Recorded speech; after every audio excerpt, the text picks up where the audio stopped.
Okay.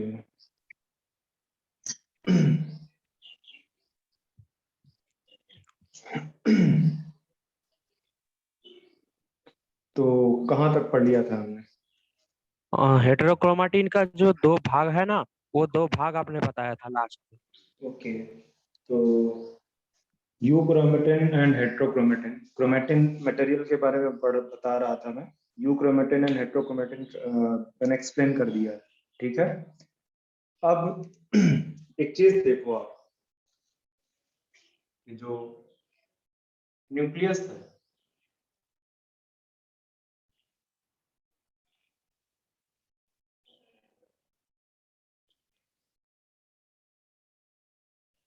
इस nucleus के अंदर ये जो क्रोमेटिन मटेरियल है, जो इंटरन्यूक्लियर थिन थ्रेड फॉर्म में है,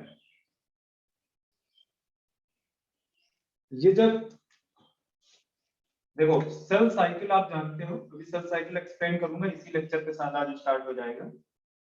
सेल साइकिल में आपको दो फेजेस देखने को मिलेगी, एक आपको इंटरफेज मिलेगा और दूसरा है आपको डिवीजन फेज या एम फेज मिलेगा, ठीक है।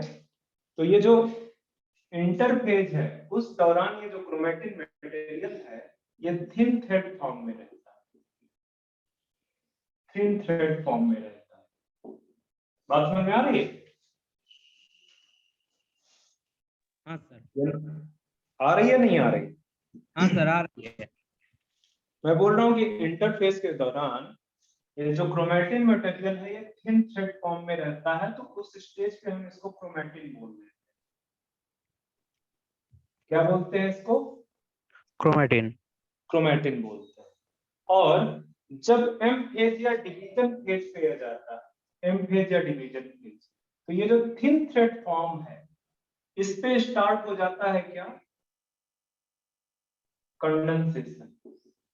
ये अपने आप को कंडेंस करना स्टार्ट करता है। जैसे एक थिन थ्रेड ले लो आप, आपके पास एक थिन थ्रेड हो और इसको बोल दिया जाए कि ये तो बहुत लंबा है, इसको आप छोटे से स्पेस पे आप इसको क्या करो, अरेंज कर दो, तो आप इसको फोल्ड करना स्टार्ट करोगे, तो वैसे ही कुछ यहाँ पे फोल्ड होना स्टार्ट होता है।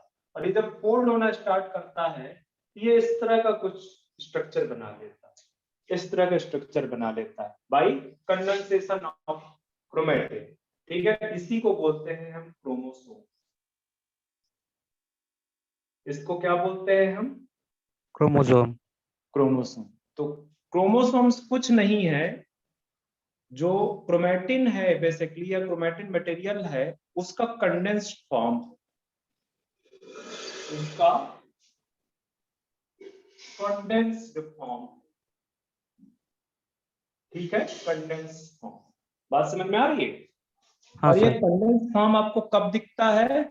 जब इसका एम फेज डिवीजन पे। होना होता है, एम फेज, जब इसका डिवीजन डे होना होता है, ठीक है। क्योंकि हाँ अगर सर। अगर आपको किसी चीज को डिवाइड करना हो और वो बिल्कुल इधर उधर फैला हुआ हो, तो उसको आप डिवाइड नहीं कर सकते ना। डिवाइड करने के लिए आपको उसको क्या करना पड़ेगा? एक जगह पे कंडेंस करना पड़ेगा, एक जगह पे लाना पड़ेगा, ठीक है। तो वही है। अभी क्या है कि ये जो इंटरफेज है, इंटरफेज के दौरान जो क्रोमेटिन मटेरियल है, वो पूरे न्यूक्लियस में थ्रेड फॉर्म में पूरा इधर उधर बिखरा हुआ है। तो अगर आपको जो है क्या कहते हैं, डिवाइड करना है इसको, तो और डिवीजन के दौरान एक चीज और जानते हो कि ये जो न्यूक्लियर मेम्ब्रेन है, ये जो न्यूक्लियर मेम्ब्रेन है, ये क्या हो जाती है? डिक्रीज कर जाता है। डिसअपियर कर जाती है।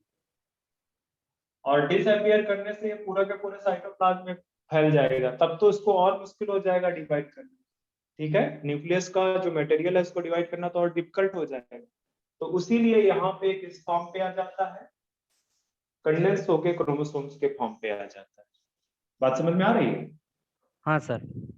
ठीक है। तो इतना ध्यान में रखना कि क्रोमेटिन एंड क्रोमोसोम्स कुछ नहीं है, ये जस्ट एक स्टेज डिपेंडेंट स्ट्रक्चर।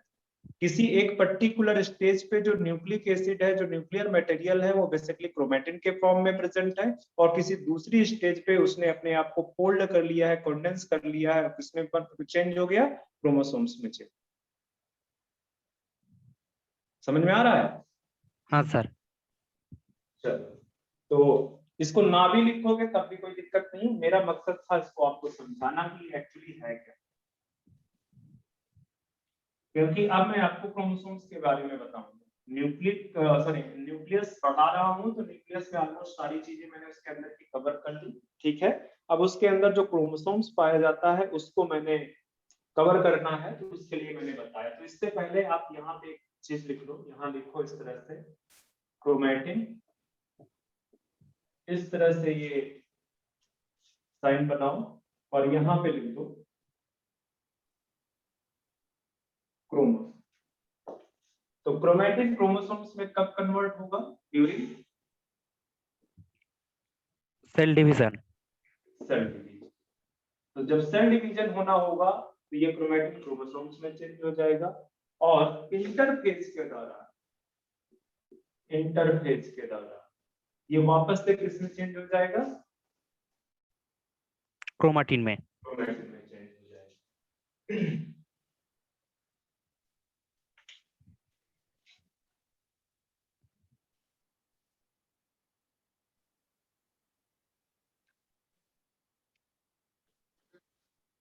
ओके, अब एक और चीज बताता हूं। अगर इसको और स्पेसिफिक लिखना हो तो कैसे करना? और स्पेसिफिक हो जाओ, इसको और स्पेसिफिक अगर आपको जानना है तो आप इस तरह से लिख सकते हैं। ध्यान देना, अगर थोड़ा सा अगर आपको नॉलेज है सेल डिवीजन की तो आप इसको पकड़ पाएंगे।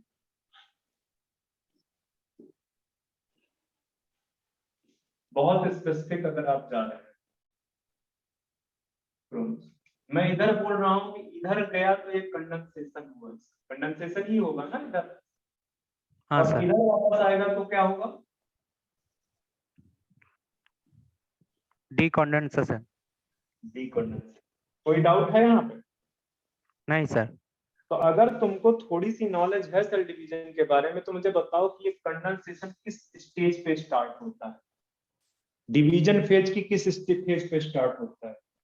प्रोफेज पे। प्रोफेज पे। तो आप स्पेसिफिकली लिख सकते हो कि इट अकर्स ड्यूरिंग प्रोफेज। ये कब होगा? ये प्रोफेज के दौरान होगा। अच्छा, ये क्रोमोसोम से ये क्रोमैटिन कब बनेगा?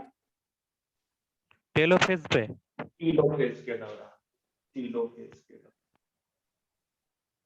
ये है स्टोरी, ठीक है। दोनों को याद रखना, ये बहुत स्पेसिफिक है, इससे बियॉन्ड क्वेश्चन नहीं चाहिए। तो आज के बाद आपको क्रोमैटिन एंड क्रोमोसोम में कंफ्यूजन नहीं क्रिएट होना चाहिए, दोनों एक ही चीज है। बस क्या डिफरेंस है?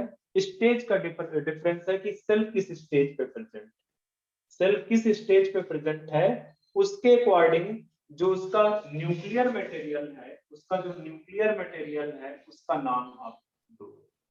उसका न्यूक्लियर मटेरियल का नाम किस पे होगा? इस सेल किस स्टेज पे प्रेजेंट है, ठीक है। हाँ सर। इतनी बात। चलो अब पढ़ते हैं हम, ये कॉपी कर लो, ये लिख लो। इसके बाद अब हम चलते हैं स्ट्रक्चर ऑफ क्रोमोसोम।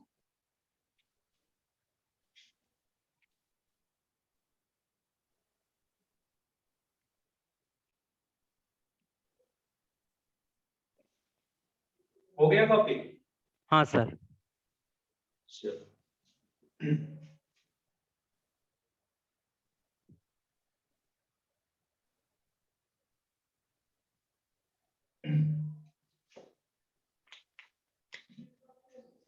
ठीक है, तो हम स्टार्ट करते हैं अब।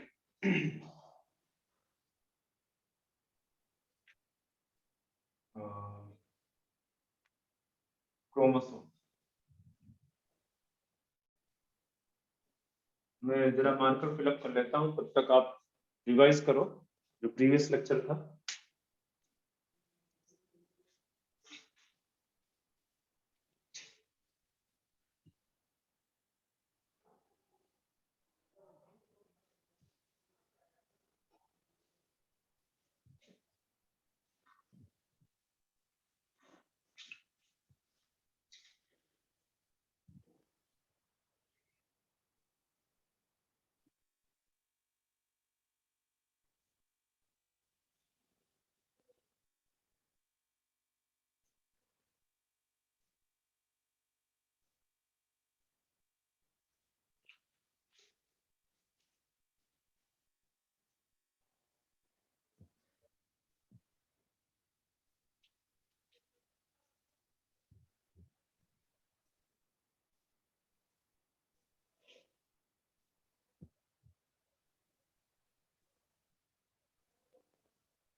ओके,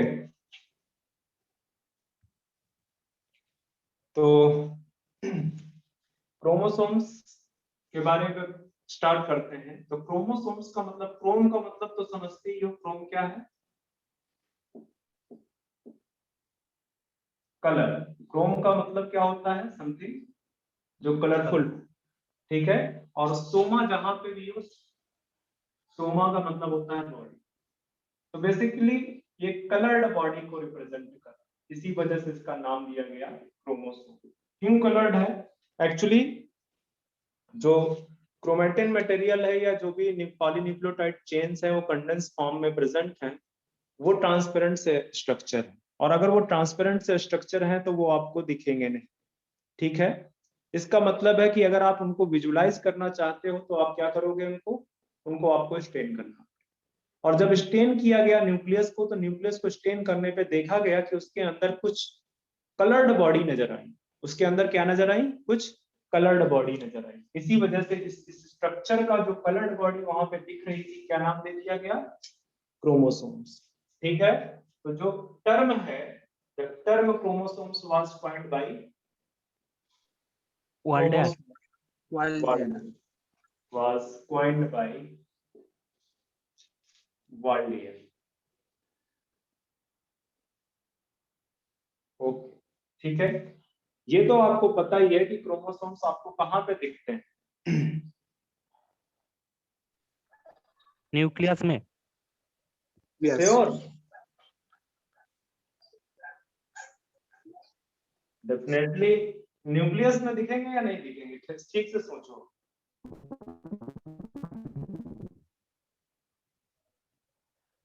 देखो इधर, न्यूक्लियोप्लाज्म में। ये आपका न्यूक्लियर मेम्ब्रेन, और ये न्यूक्लियर मेम्ब्रेन धीरे धीरे करके प्रोफेज में क्या होती चली गई? डिसअपियर। ये अब कहाँ फैला हुआ है? इसके चारों तरफ क्या है? सेंटोप्लाज्म। साइटोप्लाज्म। दैट मीन्स कि chromosomes like structures present in cytoplasm, cytoplasm. ठीक है। क्योंकि उस समय न्यूक्लियर मेम्ब्रेन थी ही नहीं। चलो अब अच्छा, एक दो पॉइंट इसमें बार बार क्वेश्चन पूछे जाते हैं, उनके बारे में लिख देता हूं कि अगर क्रोमोसोम्स के स्ट्रक्चर को स्टडी करना हो, ठीक है, तो किस स्टेज, सेल डिवीजन की किस स्टेज पे आप इसको स्टडी करो? मेटाफेज। मेटाफेज में। मेटाफेज। उसमें प्रोमिनेंट होता है। Chromosome can be best studied, can be best studied at metaphase. क्यों ऐसा? उस समय ज्यादा कॉन्डेंस होता है और प्रोमिनेंट होता है। ये थिकेस्ट है या मोस्ट कंडेंस? थिकेस्ट। इस स्टेज पे क्या है? ये थिकेस्ट। बात समझ में आ रही है? या हाँ मोस्ट सर। कंडेंस्ड स्टेज है एट ड्यूरिंग मेटाफेज। ओके, एक और चीज देखना है, एक और चीज कि अगर आपको शेप स्टडी करना हो कि शेप किस तरह का, एनाफेज। एनाफेज, तो आप लिख दो शेप ऑफ क्रोमोसोम को स्टडी करने के लिए can be studied at anaphase. Anaphase के दौरान इसको आप सबसे अच्छे से स्टडी कर सकते।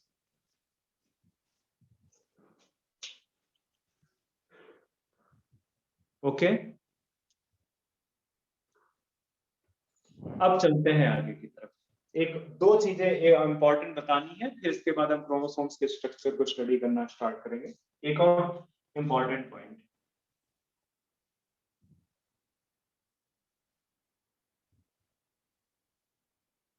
अगर मैं मेटाफेज क्रोमोसोम्स की बात कर रहा हूं, किस स्टेज पे बात कर रहा हूं मैं? मेटाफेज। मेटाफेज। तो मेटाफेज के दौरान आपको क्रोमोसोम्स इस तरह का कुछ नजर आएगा। ओके, और ये जो दो स्ट्रक्चर आपको नजर आ रहे हैं, एक ये, दूसरा ये।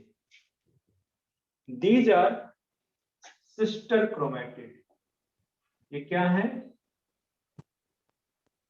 Sister chromatid. Sister chromatids during metaphase stage. Metaphase stage के दौरान ये सिस्टर क्रोमैटिड्स हैं। बात समझ में आ रहा है? हाँ सर। तो आप क्या बोलोगे कि अगर मैं इस तरह से एक बना दूं, ये, तो ये क्या है और ये क्या है? Non sister chromatid. Non sister की तो कोई बात ही नहीं किया मैंने, दोनों को अलग अलग स्ट्रक्चर, डायड एंड टेट्राड। दोनों अलग स्ट्रक्चर, ये अलग स्ट्रक्चर है,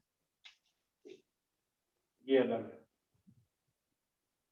इसमें तो मैंने बोल दिया कि ये सिस्टर क्रोमैटिड है, आप ये सीधे बोल दो कि ये पूरा का पूरा क्रोमोसोम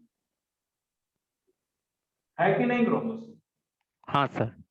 और मैं कह रहा हूं कि ये क्या है, ये भी तो क्रोमोसोम ही है।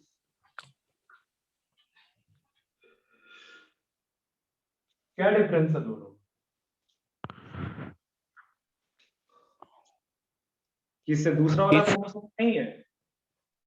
इसमें 2 क्रोमैटिड है, उसमें 1 क्रोमैटिड है। ऐसा कैसे? ऐसा क्यों है? क्योंकि वो डिसजंक्शन के मेटाफेज क्रोमोसोम, ये एनाफेज क्रोमोसोम। एक मेटाफेज है, दूसरा एनाफेज क्रोमोसोम। कुछ कुछ तुम हो वहां पे, कुछ कुछ पहुंच रहे हो, चीज को पकड़ रहे हो। सिंपल सी बात है, मैं आपको एक बात बताऊं कि एक क्रोमोसोम्स में, मेरे इस क्वेश्चन को पूछने का सिर्फ एक ही मकसद कि एक क्रोमोसोम्स में एक क्रोमैटिड भी हो सकती है और थाउजेंड्स भी हो सकती है। तो आप क्रोमैटिड के बेस पे ये नहीं बोल सकते हो कि एक क्रोमोसोम के अंदर 2 क्रोमैटिड, ऐसा कुछ नहीं। ठीक है, it is depend on the type of chromosomes and stage of chromosomes. ठीक है, सिंगल क्रोमैटिड भी हो सकती है, जैसा कि यहाँ पे बना हुआ है सिंगल क्रोमैटिड। एक क्रोमोसोम के अंदर कितनी क्रोमैटिड है यहाँ पे? Single chromatid. जैसे कि आपका एनाफेज या टीलोफेज स्टेज पे, टीलोफेज बेटर बोल दो, ठीक है, या अगर देख रहे हो तो चलो ठीक है एनाफेज ही बोलो, एनाफेज। ठीक है, बट मेटाफेज में वही जाके देखोगे तो मेटाफेज पे आपको जो है एक क्रोमोसोम्स के अंदर कितनी क्रोमैटिड नजर आएंगी? 2 क्रोमैटिड्स नजर आएंगी। ठीक है, हाँ इंटरफेज में जब जाओगे तो टीलोफेज से होते हुए यही इसी का डिकंडेंसेशन स्टार्ट होगा इंटरफेज। पर इंटरफेज में जैसे ही ये एस फेज क्रॉस कर जाएगी, जैसे ही ये एस फेज क्रॉस कर जाएगी तो इसकी दूसरी कॉपी भी बन जाएगी। मतलब ये इंटरफेज में एस फेज के पहले ये कुछ इस तरह से रही होगी, और जब एस फेज के बाद इसने अपनी कॉपी तैयार कर ली होगी तो इस तरह की रही होगी। भले वो कंडेंस फॉर्म में नहीं है, पर होगी तो ऐसे ही ना, होगी तो ऐसे ही ना। तो एस फेज के बाद, जस्ट एस फेज के बाद आपका सिस्टर क्रोमैटिड बन जाती है। सिस्टर क्रोमैटिड की सिंथेसिस कब होती है?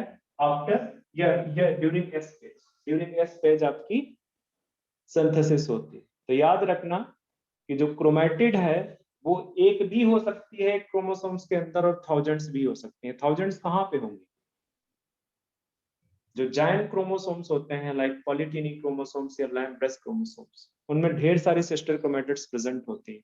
ठीक है, वो एक ही क्रोमोसोम है और ढेर सारी क्रोमैटिड्स प्रेजेंट है। ठीक है, तो ये कह नहीं सकते आप कि एक क्रोमैटिड के अंदर एक क्रोमोसोम्स के अंदर एक ही क्रोमैटिड है या एक क्रोमोसोम्स के अंदर 2 क्रोमैटिड है, ऐसा कुछ नहीं। वो स्टेज डिपेंडेंट है एंड टाइप ऑफ क्रोमोसोम्स के ऊपर डिपेंड करता है। बात समझ में आई क्या कुछ? हाँ सर। ठीक है, तो अभी याद रखना कि जो मेटाफेज क्रोमोसोम है, मेटाफेज क्रोमोसोम्स में 2 सिस्टर क्रोमैटिड प्रेजेंट होती है। सिस्टर क्रोमैटिड कहने का मतलब है कि these chromatids are copy of each other। Sister chromatid कहने का मतलब क्या है कि these chromatids are copy of each other। ध्यान रखना, सिस्टर क्रोमैटिड, इसका मतलब है, इसका क्या मतलब है कि these chromatids are copy of each other, ठीक है।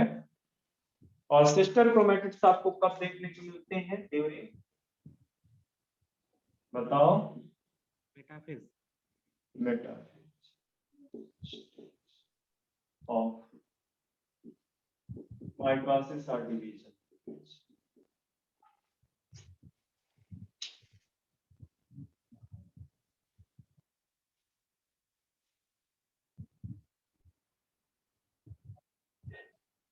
सर तो सिंगल क्रोमाटिड होगा तो वो एनाफेज क्रोमाटिड ही होगा ना।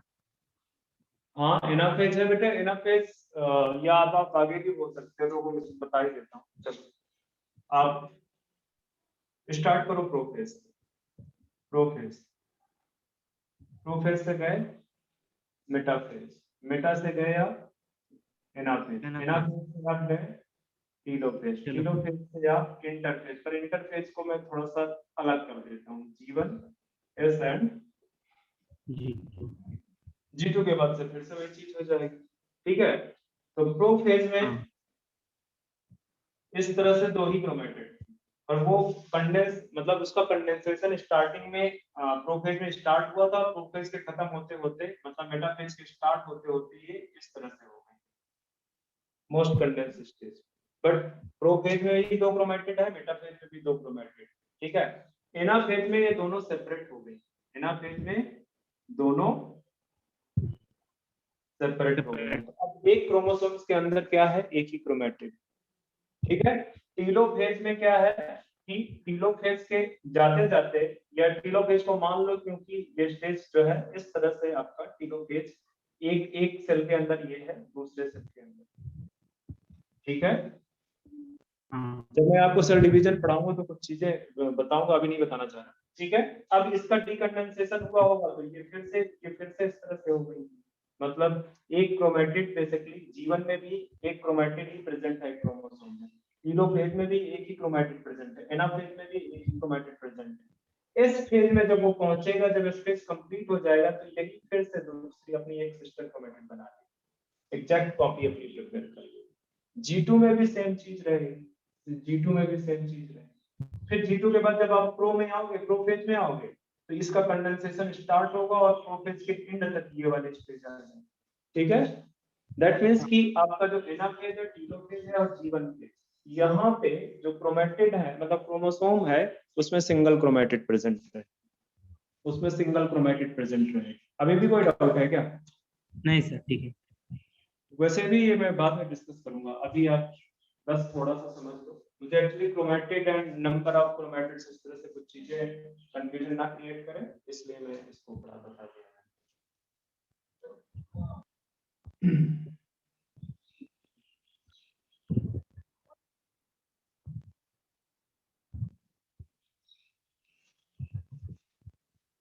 तो स्ट्रक्चर ऑफ क्रोमोसोम सब देखते हैं।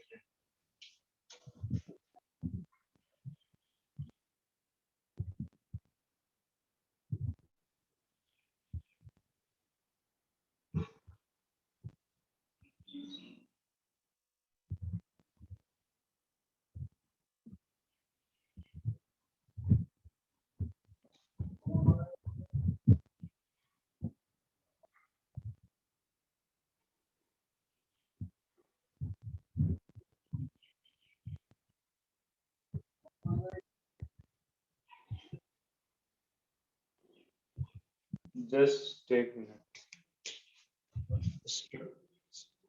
हाँ बजे कोई कुछ बोल रहा है क्या? नहीं,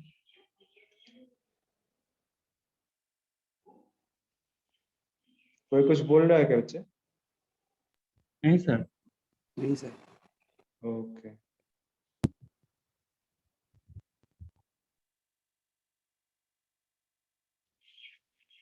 तो क्रोमोसोम का आप स्ट्रक्चर बनाना।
दिख रहा है पिक्चर आपको? हाँ सर। तो इसमें ये क्रोमोसोम का स्ट्रक्चर है। इस क्रोमोसोम के स्ट्रक्चर के अंदर आपको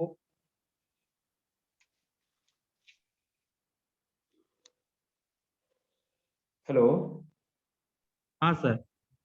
ओके, इस क्रोमोसोम के स्ट्रक्चर के अंदर आपको 2 क्रोमेटिड्स नजर आ रही है रेड कलर से कुछ शो हो रहा है। हाँ तो ये जो क्रोमेटिड्स हैं basically these are sister chromatids. ये मैं पहले ही बता चुका हूं कि ये जो क्रोमोसोम का स्ट्रक्चर है ये आपका कब का है? मेटाफेज स्टेज का। ठीक है, तो मेटाफेज स्टेज के अंदर 2 क्रोमेटिड्स होंगी, वो आपको दिख रहे हैं। ठीक है, इसके बाहर ब्लू कलर से आपको कुछ हाइपोथेटिकल प्रोटीन है जिसको पेलिकल बोलते हैं। ये बेसिकली चारों तरफ से कवरिंग है जिसको जिसको अभी तक एक्सपेरिमेंटली प्रूफ नहीं कर पाया गया। ये माना जाता है कि इस तरह से कोई कवरिंग प्रेजेंट होगी क्रोमोसोम्स के चारों तरफ जो बाउंड्री बना रही है क्रोमोसोम। ठीक है, क्रोमोसोम्स की जो बाउंड्री बना रही है तो इस तरह की कोई कवरिंग प्रेजेंट है जिसको क्या बोलते हैं? पेलिकल। ठीक है, हाँ सर। ये जो क्रोमोसोम है इस क्रोमोसोम्स के बीच में एक प्राइमरी कॉन्स्ट्रिक्शन अप्रोक्सीमेटली बीच में यह डिपेंड करता है टाइप ऑफ क्रोमोसोम्स पे। ठीक है, एक कॉन्स्ट्रिक्शन, एक जो है कम थिकनिंग का रीजन प्रेजेंट है, कम थिकनिंग का रीजन प्रेजेंट है जिसको बोलते हैं प्राइमरी कॉन्स्ट्रिक्शन। इसी प्राइमरी कॉन्स्ट्रिक्शन को हम क्या बोलते हैं? और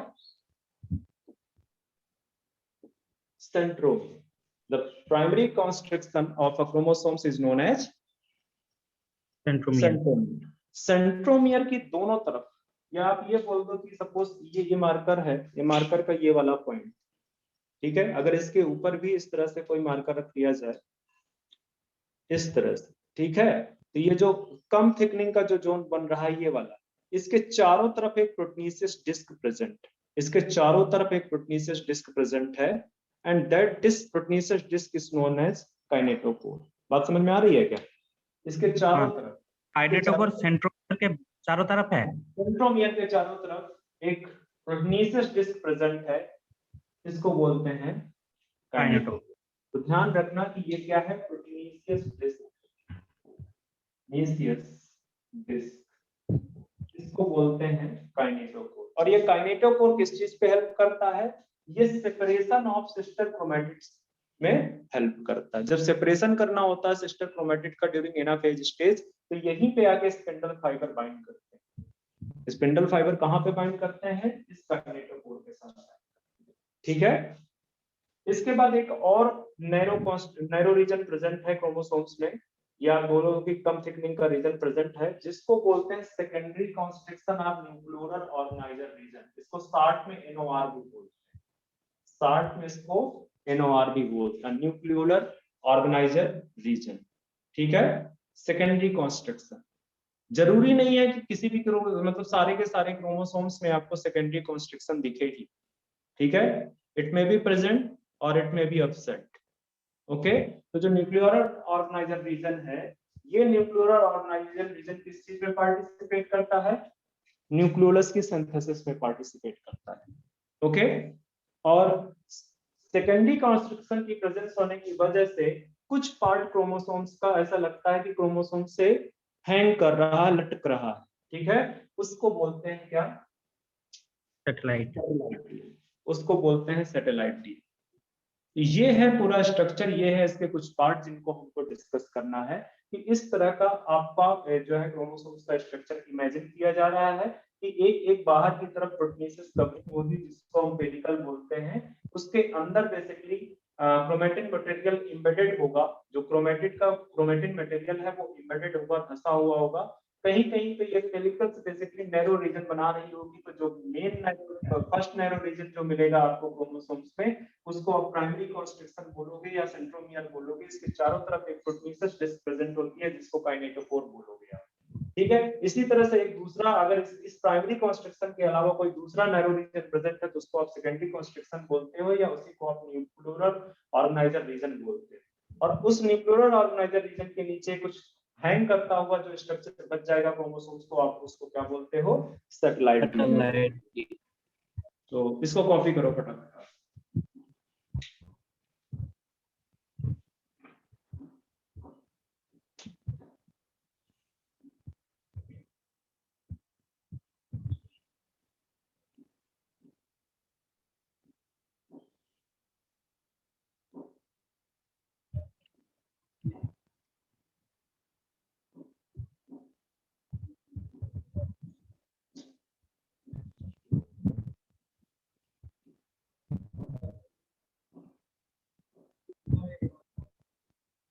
चलो अब कुछ कुछ लिखना स्टार्ट करते हैं, इरेज कर दूं इसको मैं?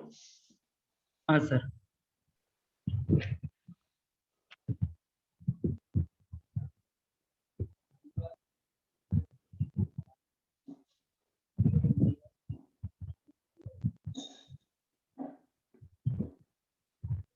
लेकिन कुछ चीजों की इमेजिनेशन होना बहुत जरूरी है। जरूरी नहीं है कि सारी की सारी चीजें आपको एनसीईआरटी में मिलेगी, क्योंकि एनसीईआरटी में हिसाब से अगर पूरा पढ़ा जाए तो फिर इमेजिनेशन पॉसिबल नहीं है। सब्जेक्ट में इमेजिनेशन होना बहुत जरूरी है। तो अब हम देखते हैं, ये जो चीजें मैंने स्ट्रक्चर में बताई है उन्हीं को मैं बोल रहा हूँ। मैं कह रहा हूँ कि at metaphase two sister chromatids are attached with each other at कहाँ पे एक दूसरे के साथ अटैच होती है? सेंट्रोमियर पे। एट सेंट्रोमियर, ठीक है, या प्राइमरी कॉन्स्टिट्यूशन, ठीक है। एक पॉइंट ये हो गया। दूसरा point, proteinaceous disc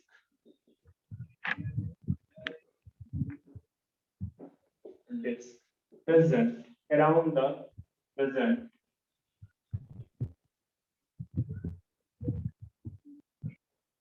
around centromere. Centromere के चारों तरफ एक proteinaceous disc present, from which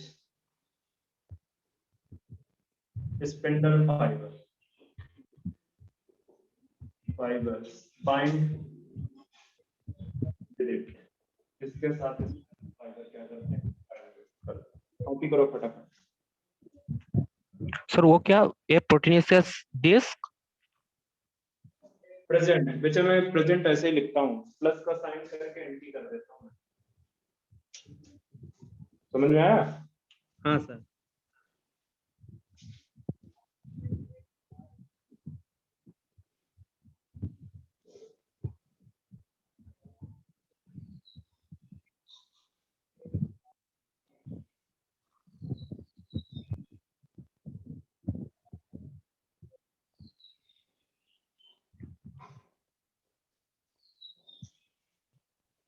यहीं पे पहले मैं डिस्कस कर देता हूँ आपको टाइप्स ऑफ क्रोमोसोम्स, स्ट्रक्चर तो सारे डिस्कस कर ही लेंगे, टाइप्स ऑफ क्रोमोसोम्स डिस्कस कर लेंगे। इरेज करते हैं उसको मैं। हाँ सर।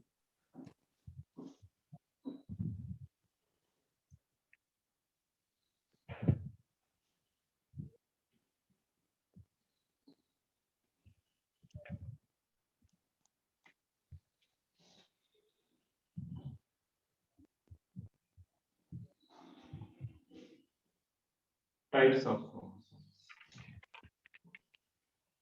तो क्रोमोसोम्स के टाइप्स की बात करें हम तो ऑन द बेसिस ऑफ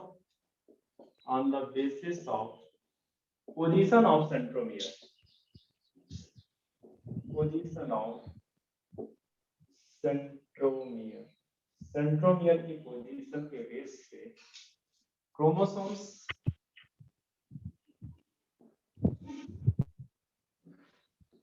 कितने टाइप के हो जाएंगे बताओ? 4। 4 टाइप। 4 टाइप्स। बताओ कौन कौन से? मेटासेंट्रिक, मेटासेंट्रिक, सब मेटासेंट्रिक, एक्रोसेंट्रिक, टेलोसेंट्रिक। सब मेटासेंट्रिक, सब मेटासेंट्रिक, एक्रोसेंट्रिक, टेलोसेंट्रिक।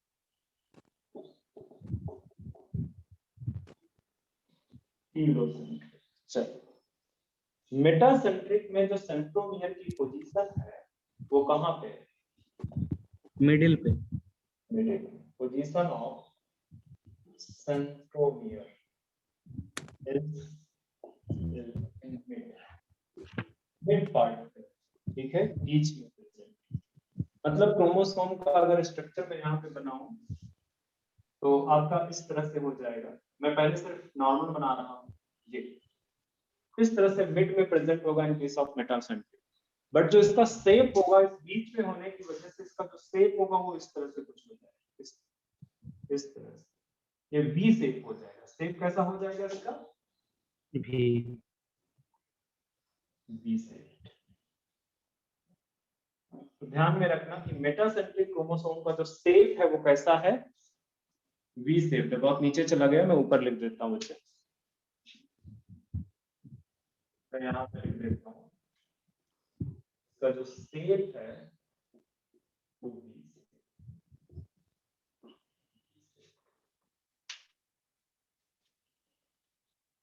सब मेटासेंट्रिक क्रोमोसोम्स में क्या है, वो थोड़ा सा सब टर्मिनल हो जाएगी, या सब टर्मिनल गलत बोल रहा हूँ, थोड़ा सा वो जो है मिड से शिफ्ट हो जाएगा। सब मेटासेंट्रिक क्रोमोसोम्स में जो सेंट्रोमियर है, सेंट्रोमियर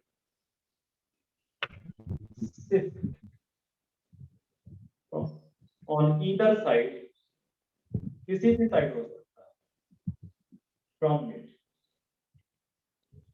बीच से किसी भी तरफ थोड़ा सा शिफ्ट हो सकता है, ठीक है। तो ये आपको इस तरह का कुछ नजर आएगा।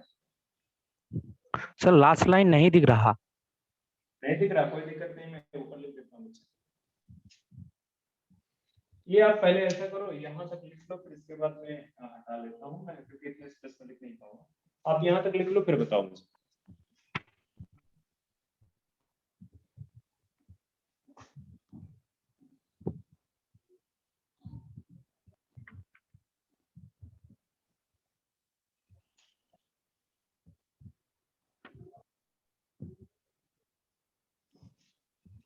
इरेज कर दो बच्चे? हाँ सर। चलो, मैं स्पेसिफिक लिख लिख के बताता जाऊंगा, क्योंकि नीचे फिर दिक्कत करेगा।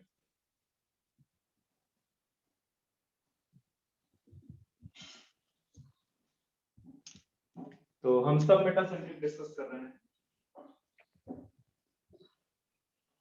मैंने कहा कि इसमें जो सेंट्रोमियर की पोजीशन है, ठीक है, पोजीशन ऑफ सेंट्रोमियर सिर्फ ऑन ईदर साइड, किसी भी साइड हो सकती है, ईदर साइड फ्रॉम मिड,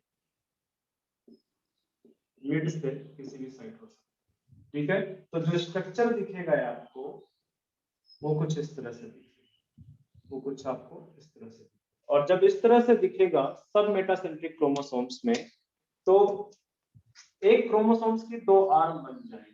एक आर्म कहलाएगी शॉर्ट आर्म और दूसरी कहलाएगी लॉन्ग आर्म। कहाँ पे किस तरह के क्रोमोसोम्स में दिखा है मेनली? सब में हम कंसीडर करते हैं, पर बेसिकली ये है सब मेटासेंट्रिक क्रोमोसोम के लिए। ठीक है, तो एक छोटी आर्म, इसको थोड़ा सा और बढ़ा लो, इसको थोड़ा सा और बढ़ा लो, बहुत छोटा कर दिया मैंने।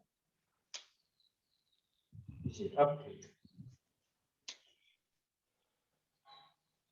शॉर्ट आर्म बन गई और लॉन्ग आर्म। बताओ शॉर्ट आर्म को किससे रिप्रेजेंट करते P. हैं? स्मॉल और स्मॉल। ठीक है, तो यहां से ये एक टर्म आता है आर्म रेशियो। आर्म रेशियो क्या होता है बताओ? Short arm length by long arm length.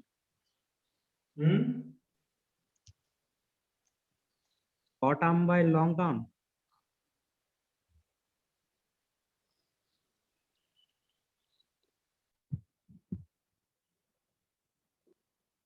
O sorry sir, long arm by short. Long arm. ठीक है, ये है आर्म रेशियो।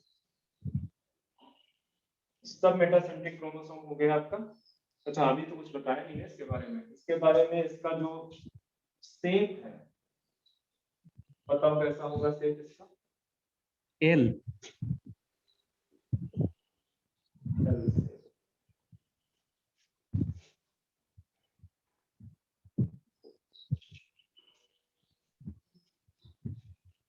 चलो अब आते हैं एक्रोसेंट्रिक।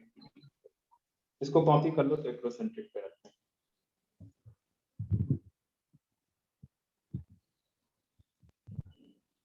इरेज कर दो बच्चे। हाँ सर।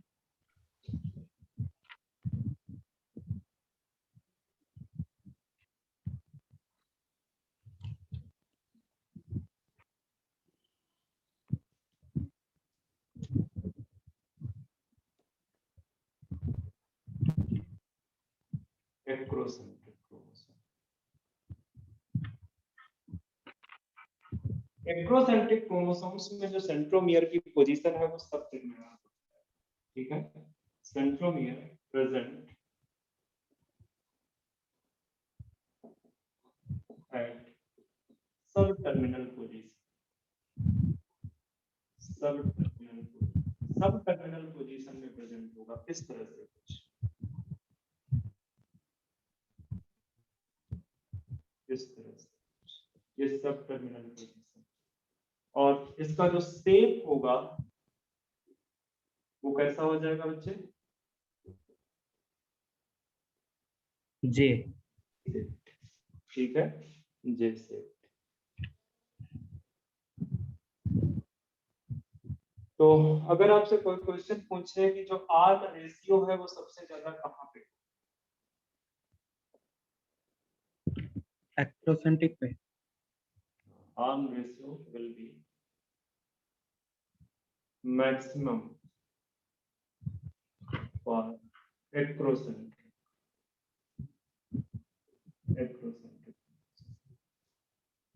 कॉपी करो इसको, तो हम आगे बढ़ते हैं टीलोसेंट्रिक पे।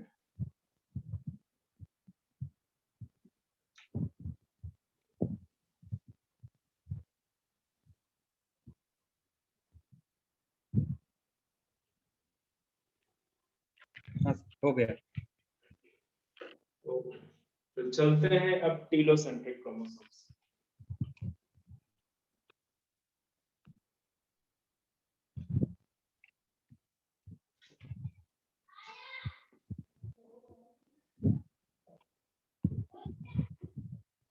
बच्चे एक मिनट।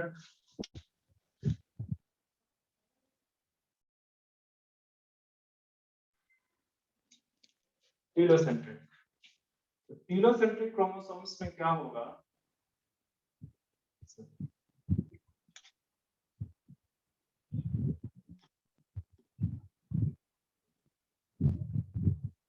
जो शॉर्ट आर्म है वो ऑलमोस्ट खत्म हो जाए, शॉर्ट आर्म ही खत्म हो जाए। तो ये इसका जो शेप होगा आई। वो आई शेप होगा, आई शेप। ठीक है, यहाँ पे बोल सकते हो कि जो सेंट्रोमियर की पोजीशन है, centromere present at terminal position, और जैसे ही ये टर्मिनल पोजीशन पे आएगा शॉर्ट टर्म खत्म हो जाती है। ठीक है, तो आप ये लिख सकते हो नो शॉर्ट टर्म। अब जब शॉर्ट टर्म है ही नहीं है तो आप रेशियो कैसे कैलकुलेट करोगे? हाँ सर। तो ये टीलोसेंट्रिक है। तो यहां से हमने कर लिया टाइप्स ऑफ क्रोमोसोम्स।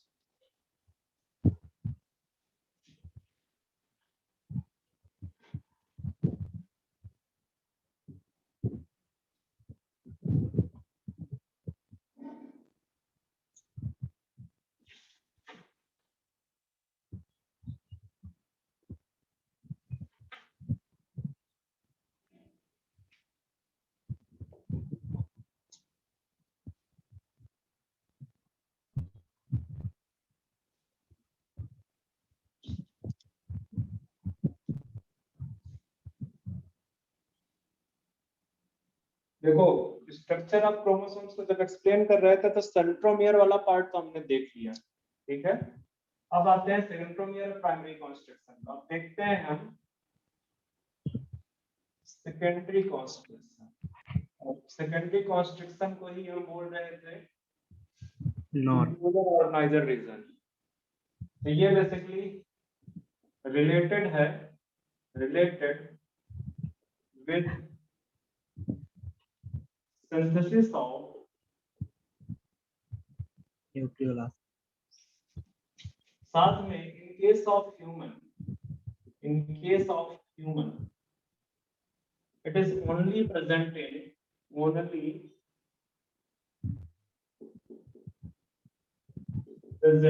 कहाँ 13, 14, 15, 21 and 20।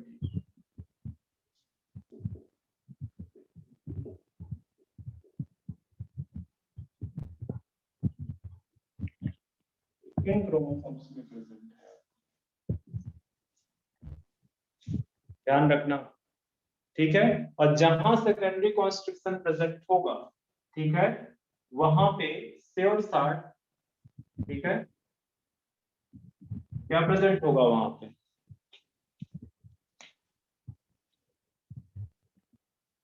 न्यूक्लियोलस।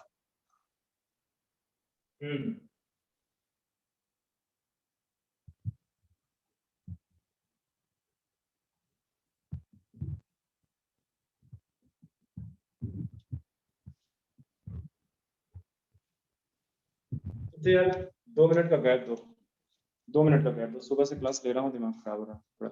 2 मिनट का गैप दो मुझे, ठीक है। Okay sir.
ठीक है, एक और चीज बात करते हैं।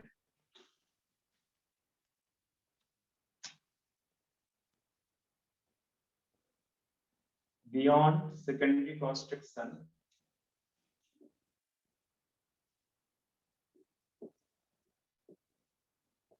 part of chromosome is known as, क्या कहते हैं इसको?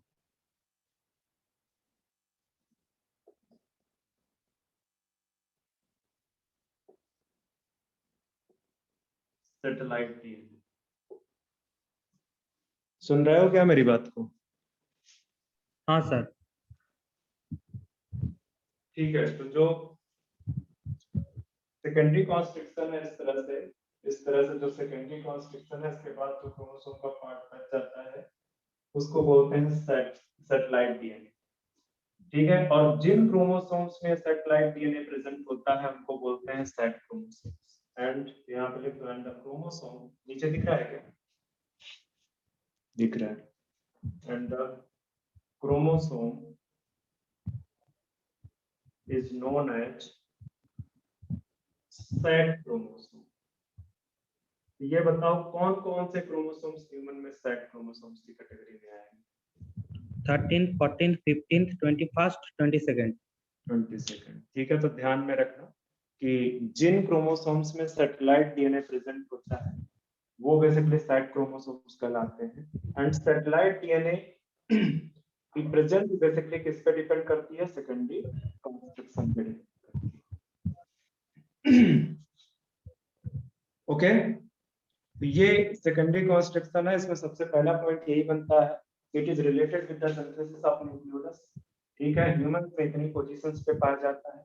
सेकेंडरी कॉन्स्ट्रक्शन के बनने की वजह से कुछ पार्ट जो है बियॉन्ड द क्रोमोसोम्स प्रेजेंट होता है उसको सैटेलाइट डीएनए बोलते हैं, और जिन क्रोमोसोम्स में सैटेलाइट डीएनए प्रेजेंट होता है उनको सेट क्रोमोसोम्स कहते हैं।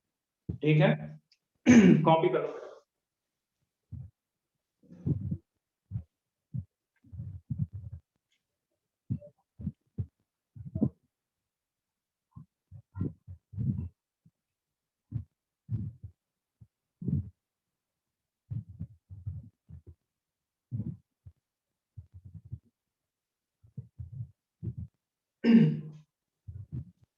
इरेज कर दो क्या? हाँ सर। अब देखो, जो क्रोमोसोम्स के दोनों एंडिंग, क्रोमोसोम्स की जो दोनों एंडिंग है वो स्टिकी होती है, चिपकने वाली होती है, और उन एंडिंग्स को हम बोलते हैं टीलोमियर। ठीक है, क्या बोलते हैं? टेलोमियर। टीलोमियर। ये क्या है? बेसिकली एंडिंग्स है, एंडिंग्स ऑफ क्रोमोसोम। इनका नेचर कैसा होता है? स्टिकी नेचर होता है। और तुमको एक और चीज बता दूं, इस टीलोमियर को हम रिलेट करते हैं विद द एजिंग।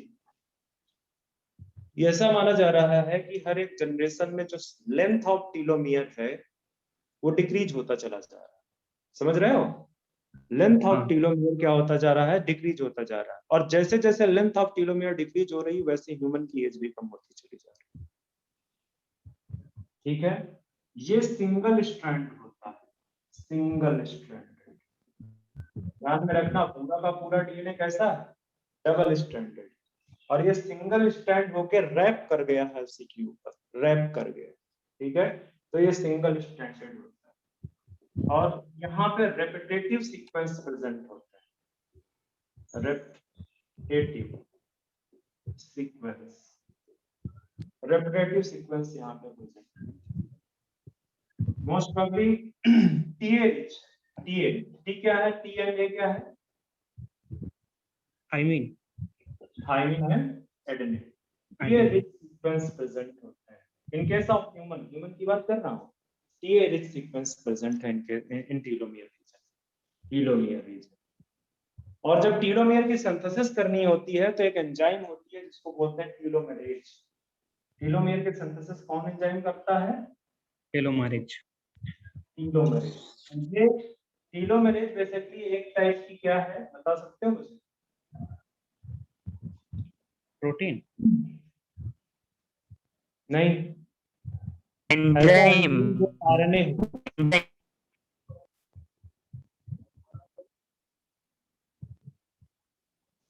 राइबोसोम। ठीक है, इतने से ज्यादा इंफॉर्मेशन क्या करोगे आप, टेलोमेयर के बारे में बहुत।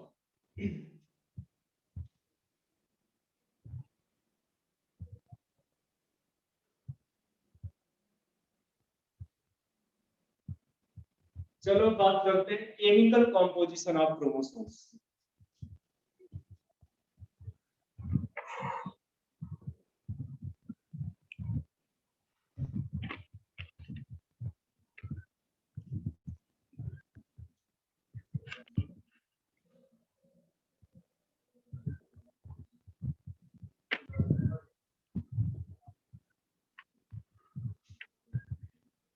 केमिकल कॉम्पोजिशन,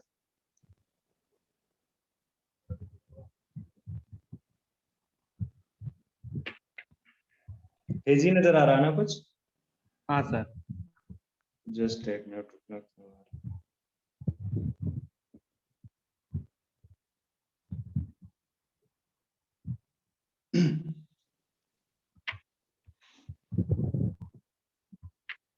अब ठीक है, ठीक है, ठीक। स्टिल मैं पहुंच जाऊंगा तो ठीक हो जाएगा, मैं पीछे हूँ उसकी इस वजह से शायद वो लेट।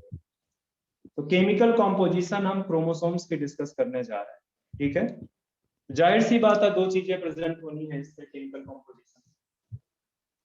क्या प्रेजेंट होगा बताओ? DNA, RNA, nucleic acid, Nucleic acid, plus protein. ions, protein, ठीक है। एंड दैट्स व्हाई क्रोमोसोम्स, कहीं पे लिख देता हूँ, क्रोमोसोम्स या इनको आप बोलोगे न्यूक्लियो प्रोटीन, इनको क्या बोलते हैं? Nucleo protein. Nucleo protein complex, nucleo protein complex, इसी वजह से हम इसको बोलते हैं न्यूक्लियो प्रोटीन कॉम्प्लेक्स। क्यों? क्योंकि उसमें न्यूक्लिक एसिड प्रेजेंट है और साथ में क्या प्रेजेंट है? Protein present.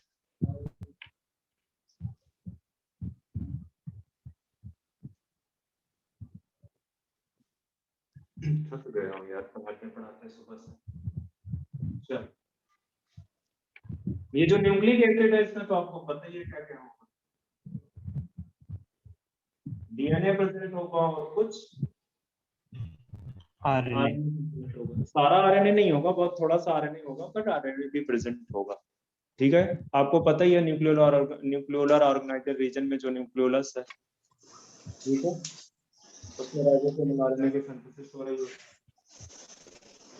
ये जो प्रोटीन है इसमें दो टाइप की बेसिक प्रोटीन पाई जाती है। कौन कौन सी protein? Histone and non histone. Histone and non histone protein. किसी का बैकग्राउंड कुछ, मुझे किसी के बैकग्राउंड में कुछ हो रहा है। हाँ ठीक है, सब ठीक है। प्रोटीन्स में कुछ प्रोटीन हिस्टोन प्रोटीन होती है और कुछ प्रोटीन्स कैसी होती है? Non histone protein. जो इंपॉर्टेंट है वो चीज देखो, histone protein basically basic protein, basic protein. ये इनिशियल लेवल ऑफ कंडेंसेशन किसकी वजह से होता है? हिस्टोन प्रोटीन की वजह से होता है, ठीक है। और जो नॉन हिस्टोन प्रोटीन है, these proteins are acidic proteins।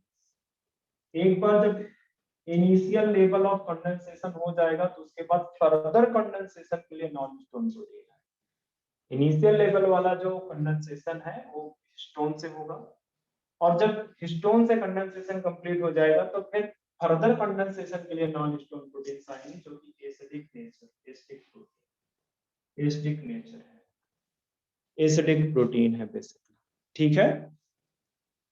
तो ये पहले कॉपी करो तो फिर मैं आगे ले चलता हूँ आपको।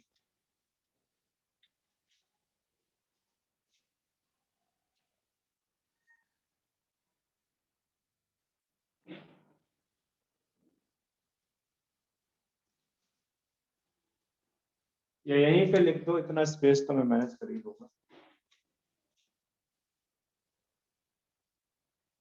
इनिशियल कंडेंसेशन या इनिशियल पैकेजिंग, और ये फर्दर पैकेजिंग।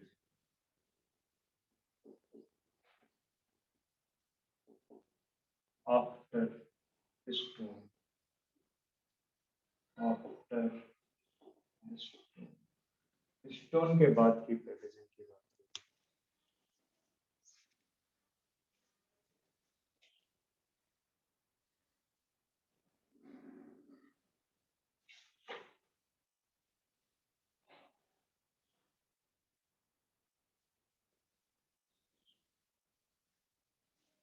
आगे बढ़े।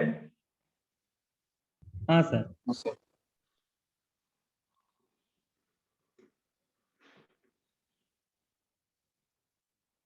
एनसीईआरटी में जितना लिखाया उतना ही। अब इसका एक पार्ट मैं छोड़ दूंगा, इसका एक पार्ट मैं कब पढ़ाऊंगा, जब जेनेटिक्स पढ़ा रहा हूँ, न्यूक्लियोसोम मॉडल तभी पढ़ाऊंगा। अभी बस एक चीज जान लो, ये सपोज कर लो डीएनए का पॉलीन्यूक्लियोटाइड चेन, ठीक है, तो ये पहले कन्वर्ट होगा किसमें, न्यूक्लियोसोम। न्यूक्लियोसोम से बनेगा सोलेनॉइड, और सोलेनॉइड का फर्दर कंडेंसेशन से जनरेट होगा क्या, सुपर सोलिनॉइड। Super solenoid. बोलो ना बोलो बच्चे, सीधे आप क्रोमोसोम्स लिख सकते हैं।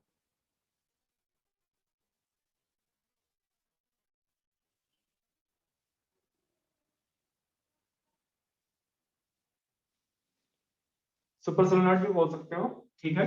तो डीएनए से पहले न्यूक्लियोसोम बनेगा, न्यूक्लियोसोम से सोलेनॉइड बनेगा, सोलेनॉइड से क्रोमोसोम। तो न्यूक्लियोसोम का जो कंडेंसेशन है, इस कंडेंसेशन में हिस्टोन प्रोटीन पार्टिसिपेट करता है, ठीक है। हिस्टोन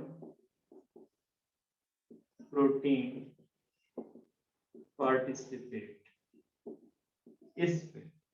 इसके बाद जब ये सोलेनॉइड वाला है, तब जाके इसमें नॉन हिस्टोन प्रोटीन्स आती है। सोलेनॉइड वाले में नॉन हिस्टोन प्रोटीन्स आती है, ठीक है। तो नॉन हिस्टोन प्रोटीन्स आपकी एसिडिक प्रोटीन, और जो हिस्टोन प्रोटीन है ये बेसिक प्रोटीन। इसमें बेसिकली 5 टाइप की प्रोटीन है। एक है H1, दूसरी है H2A, तीसरी है H2B,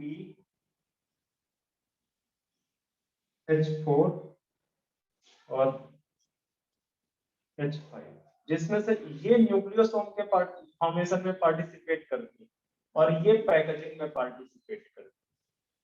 H1 पैकेजिंग में पार्टिसिपेट करती है। ऐसा करते हैं बच्चे, न्यूक्लियोसोम खत्म ही कर लेते हैं, न्यूक्लियोसोम खत्म ही कर लेते हैं। इसको आप लिख लो, फिर मैं न्यूक्लियोसोम स्टार्ट।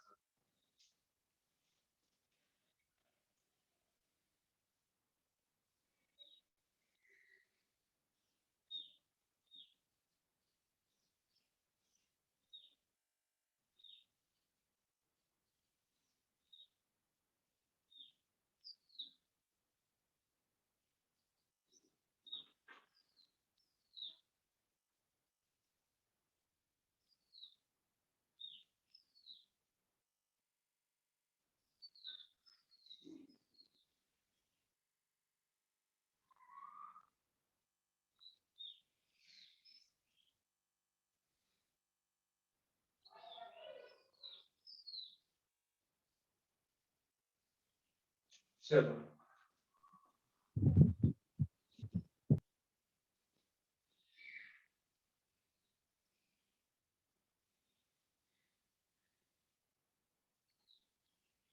चलिए, वहीं का पार्ट है तो वहीं पढ़ाता था मैं पहले।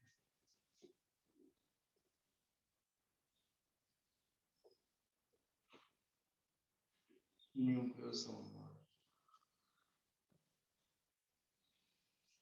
जो न्यूक्लियोसोम है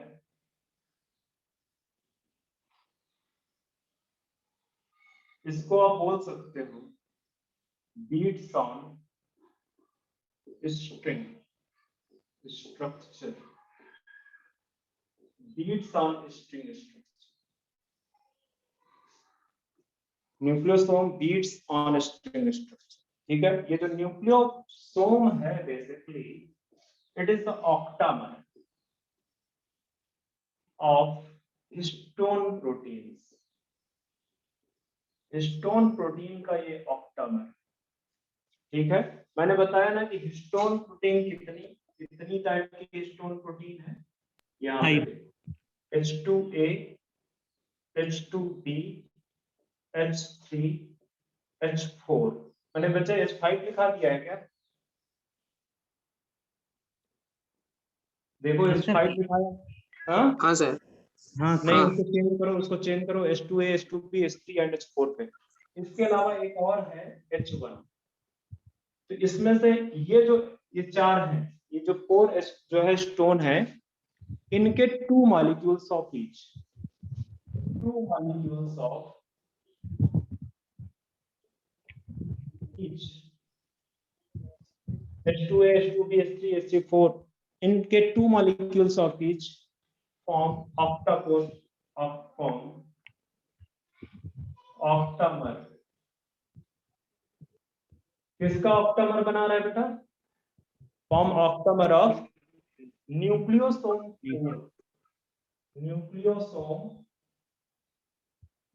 कोर। जो न्यूक्लियोसोम कोर है उसका ऑक्टामर बनाएगा, न्यूक्लियोसोम कोर का। ठीक है, ये कॉपी कर लो तो आगे ले चलता हूं मैं आपको।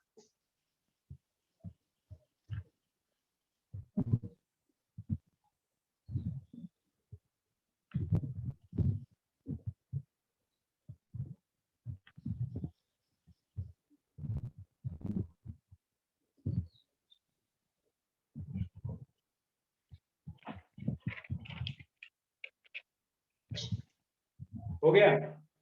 हाँ सर।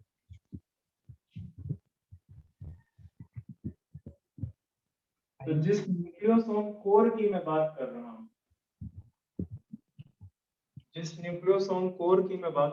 उसको आप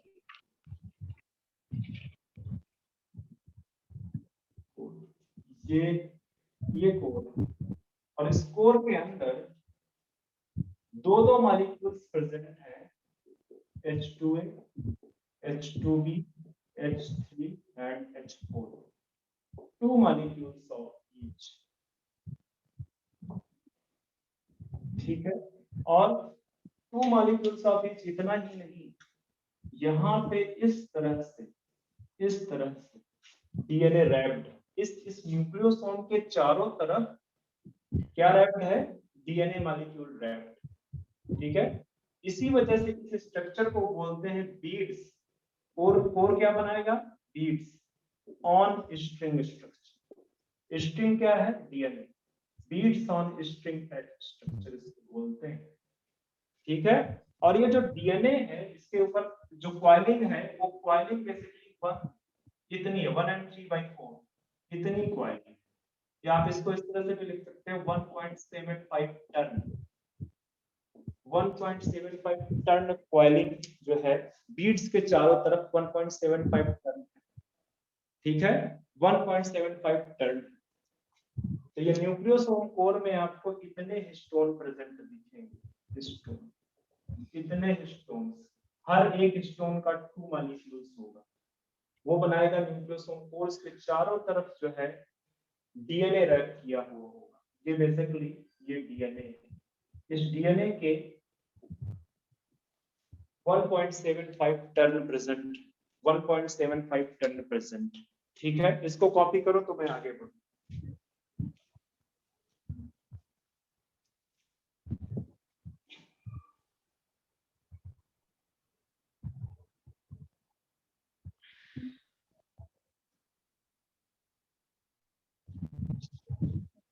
तो अगर आपसे क्वेश्चन को एक पूछ ले कि कोर में कौन सी प्रोटीन हिस्टोन प्रोटीन नहीं प्रेजेंट है, तो आप क्या बोलोगे? H1। Which one is not present in core, nucleosome core?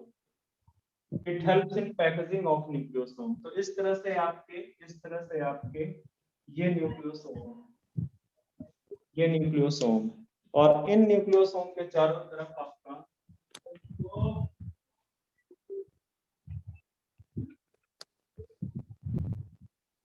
ये इस तरह से रैप किया हुआ है, इस तरह से रैप किया, बीट्स ऑन स्ट्रिंग स्ट्रक्चर।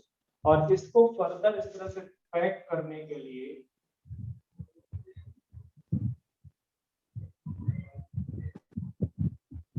ये हिस्टोन प्रोटीन, ये इस तरह से, ठीक है। तो ये जो आपको रेड में शो हो रहा है ये बेसिकली H1, ये आपका H1 बेसिकली जो H1 स्टोन है this helps in packaging of nucleosome not part of किसका पार्ट नहीं है, न्यूक्लियोसोम 4 न्यूक्लियोसोम 4। ये जो रैप्ड डीएनए है, ये जो रैप्ड डीएनए है ये वाला, ठीक है, ये रैप्ड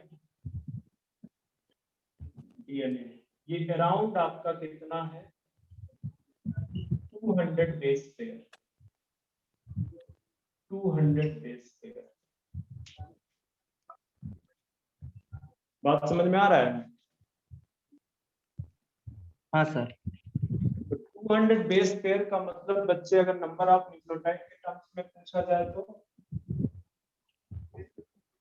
400 न्यूक्लियोटाइड, हालांकि पूछेगा नहीं पर ध्यान रखना।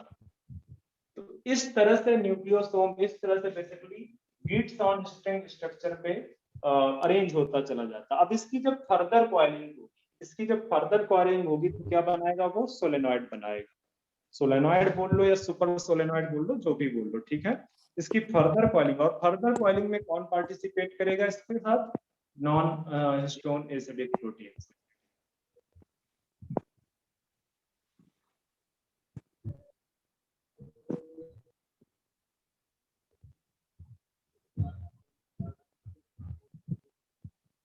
सर वो जो रैप्ड सर,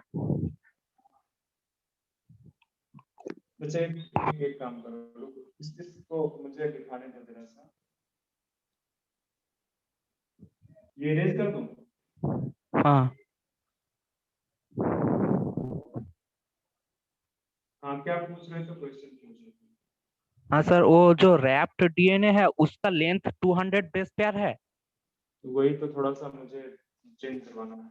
आप ये देखो, इसको पहले देखो, ये हाँ यहाँ से लेके इसको और थोड़ा छोटा कर दो।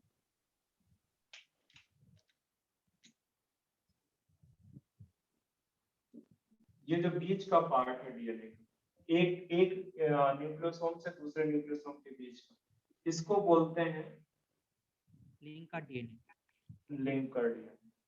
और ये इधर वाला ये न्यूक्लियोसोम वाला डीएनए, सारा न्यूक्लियोसोम कोर है, ये न्यूक्लियोसोम कोर है। तो nucleosome core plus linker DNA ये मिलके बनाता क्या है, न्यूक्लियोसोम बनाता है, ये बनाता है न्यूक्लियोसोम। और न्यूक्लियोसोम में पूरा का पूरा जो डीएनए है वो है 200 न्यूक्लियोटाइड, सॉरी 200 बेस। ऊपर वाला लाइन वो हटा दो जहां पे मैंने नंबर ऑफ न्यूक्लियोटाइड्स लिखा है। ओके, ठीक है।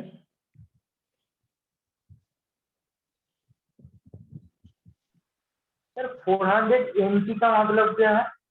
क्या बच्चे आपका इको क्रिएट हो रहा है, दोबारा बोलो जरा।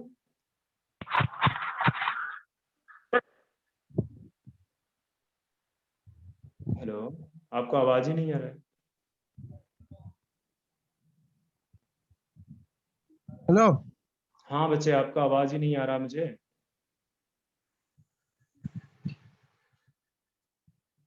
सर 400 NT उसका मतलब क्या है सर? न्यूक्लियोटाइड एंटी बच्चे न्यूक्लियोटाइड को एंटी से रिप्रेजेंट करते हैं, इसमें तो मेरा कोई भाई नहीं है।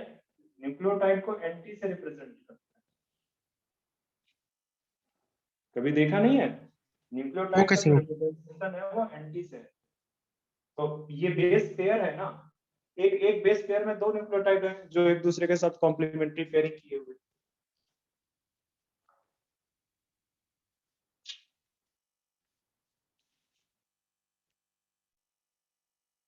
तो आज ये चैप्टर हमने फिनिश कर लिया।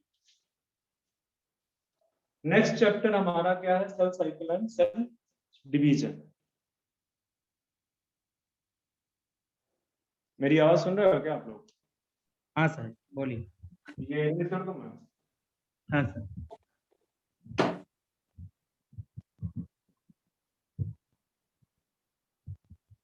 इसके बाद आपकी क्लास है कोई? नहीं सर। नहीं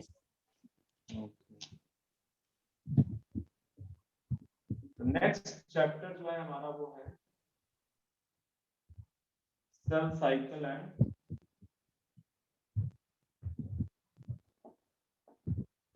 सेल डिवीजन। ये है। अब इसमें मैं ज्यादा कुछ तो बताने से रहा, एक दो डेफिनेशन बताऊंगा। जैसे पहला जो चीज मुझे बताना था वो है जीनोम। डिफाइन करो।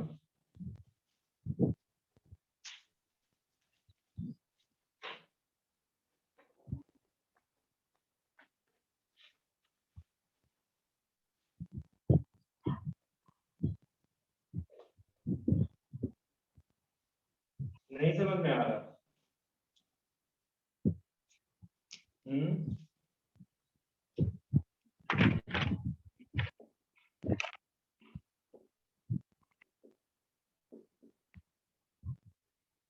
A single set of genome, sorry, a single set of chromosome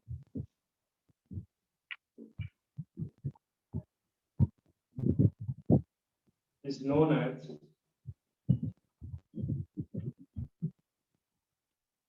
genome. Your haploid set of chromosome is known as genome. कोई डाउट है क्या इसमें? अगर मैं बोल दूं कि how many genomes are present in human chromosome और human cell? Human cell के अंदर कितने 23. How many genomes are present in human cell? दो 23. 23. एक मैटरनल साइड से आता है, मदर के क्रोमोसोम सेट से आता है, दूसरा फादर से आता है। ठीक है, तो अगर हम जीनोम के बेस पे सेल को क्लासिफाई करें, डिवाइड कर क्लासिफाई करें सेल को, तो हेप्लॉइड, डिप्लॉइड, ट्रिप्लॉइड, टेट्राप्लॉइड, पेंटाप्लॉइड, इस तरह से आप सेल को डिवाइड कर दे जाओगे on the basis of number of genome. जितने जीनोम, अगर सिंगल जीनोम है तो उसको आप क्या बोलते हो?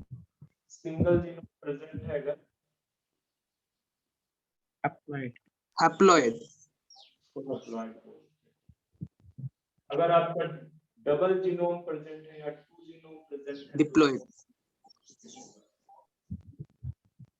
अगर आपके थ्री जीनोम प्रेजेंट है तो उसको आप बोल दो triploid. so on and so on।